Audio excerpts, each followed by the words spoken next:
খুব দুর্ভাগ্যজনক যে বাংলার কথা এই ভারতীয় জনতা পার্টি কেন্দ্রীয় সরকার তখনই মনে পড়ে যখন নির্বাচন আসে। বাজেটে মনে পড়ে না, 100 দিনে কাজের টাকা দেওয়ার সময়, প্রাপ্য টাকা দেওয়ার সময় মনে পড়ে না, বাংলা গরিবের ঘর তৈরি হবে সেই টাকা বাকি বকেয়া রয়েছে তখন মনে পড়ে না, 2 লক্ষ কোটি টাকা বাংলা প্রায় পায় প্রাপ্য টাকা, তার ন্যায্য টাকা, সেটা দেওয়ার সময় তাদের মনে পড়ে না।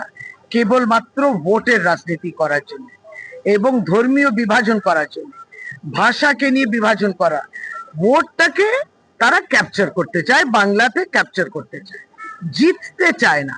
এখানেই তফাৎ।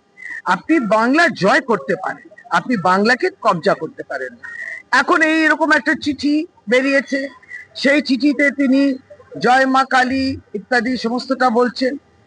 এক সময় এনারাই বলতেন যে এখানে সরস্বতী পুজো হয় না, পুজো নাকি আমরা করতে দিই না, এখানে সমস্ত রোহিঙ্গা, বাংলাদেশি এবং মায়ানমার লোক নিয়ে ভর্তি রয়েছে। আজকের দিনও এসআইআর করার প্রয়োজনটা হচ্ছে যে প্রকৃত ভোটারকে বাদ দেয়া। এই চেষ্টা যেটা মহারাষ্ট্রতে তারা করলেন এবং দিল্লিতে করলেন, মহারাষ্ট্র মডেল দিল্লি মডেল এখানে কাজ করছে না। এখন অত্যন্ত বেদনা নিয়ে একটা চিঠি লেখা, নারী সুরক্ষা নিয়ে তাদের ভাবুন, দিল্লির রাজধানীতে 807 মে জানুয়ারির এই নতুন বছরের 15 দিনে কোথায় গেলেন তাদেরকে নিখোঁজ, কোনো চিন্তা নেই। দিল্লির রাজধানীতে আপনার বিশাল বম ব্লাস্ট হয়ে গেল, টেররিস্ট ঢুকে পড়লেন রাজধানীতে, তাহলে আর কি বাকি আছে? কত দূর বর্ডার গুলো পেরিয়ে তারা রাজধানীতে চলে গেলেন। প্রধানমন্ত্রী, আপনার কোনো চিন্তা আছে? আর পেহেলগাঁওতে যারা মারা গেলেন তাদের নিয়ে কি বললেন? পর্যটক ভারতীয়, আর ওখানে বর্ডার দিয়ে ঢুকে গেল এবং মেরে ফেললো, আবার বর্ডার পেরিয়ে ফিরেও গেল। আর বড় বড় কথা, পাকিস্তানকে তারা শত্রু হিসেবে দেখে, পাকিস্তানের সঙ্গে ক্রিকেট খেলার সময় তাদের কোনো অসুবিধা নেই, তখন ক্রিকেট খেলার সময় কোনো অসুবিধা নেই। আর আমরা তৃণমূল কংগ্রেস যখন অপারেশন সিন্দুর হলো পেহেলগাঁওর পরে, তখন আমাদের সর্বভারতীয় তৃণমূল কংগ্রেসের সাধারণ সম্পাদক অভিষেক বন্দ্যোপাধ্যায় যখন সারা পৃথিবীতে বিভিন্ন সংসদীয় দল গেলেন, তখন তিনিও গেলেন এইটা বলার জন্য যে ভারতের উপরে এই আক্রমণ আর এইভাবে যে অপারেশন সিন্দুর করার পিছনে কারণটা কি, সেটা কিন্তু দেশকে সামনে রেখে করলো।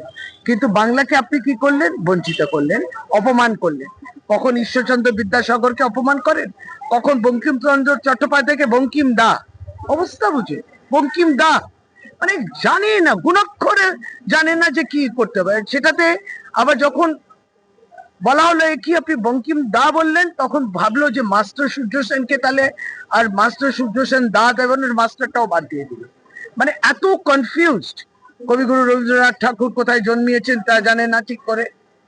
শ্যামাপ্রসাদ মুখার্জিকে এস্টাবলিশ করতে হবে, যারা মুচলেখা লিখেছিল, যারা স্বাধীনতা সংগ্রামে কোনো অবদান নেই, মুচলেখা লিখে ব্রিটিশদের কাছে তারা কাকুতি মিনতি করেছিল যে আমায় জেলে রেখো না, আমায় রিহা করে দাও, তারা আজকে বাংলার স্বাধীনতা সংগ্রামীদের অপমান করছে। আর সেই বাংলাকে তারা বিভাজন করে, বিভাজনের রাজনীতি করে জয় করার চেষ্টা।